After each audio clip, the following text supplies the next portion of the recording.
Ang sabi po ng Pag-asa, hanggang sa susunod na mga araw pa mararanasan ang malamig na panahon sa bansa. Balitang hatid ni Bam Alegre. Napamami ang delivery rider na si Jason Bautista pasado alas 3 ng madaling araw kanina sa Timog Avenue sa Quezon City. Tagos hanggang buto raw kasi ang lamig, hindi kinaya ng sweater niya. Napakalamig, parang mas malamig pa sa Baguio.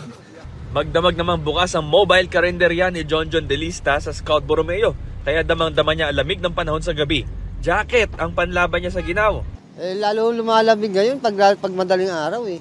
Sobrang lamig ho ng panahon ngayon eh. Parang kala mo ngayon pala magpapasko eh. Sa maghapon, nakakatatlo-apat limang kape ko eh.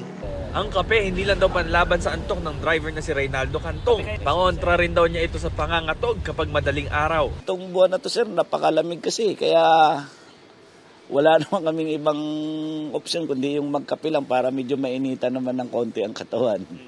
Minsan sir, medyo natatanggal naman, nakapagpapatanggal din ng lamig kahit papano. Pangalawa, habang nag-aantay din kami ng pasahero namin. Ayon sa Pag-asa, merong cold surge sa Pilipinas na posibleng tumagal hanggang 2 araw dahil na rin sa hanging amihan. Sa ngayon, although meron tayong El Nino, naandyan pa rin po yung umiiral nating dominant wind system, yung amihan. So yan po talaga ay posible pa rin makapagpalamig sa atin sa kasalukuyan. Meron po tayong mga tinatawag ng mga cold surges, medyo lumalamig yung ating temperatura, na posible pa itong magtagal in the next 2 days. Bam Alegre, nagbabalita para sa GMA Integrated News. Kapuso, alamin ang maiinit na balita. Bisitahin at mag-subscribe sa GMA Integrated News sa YouTube.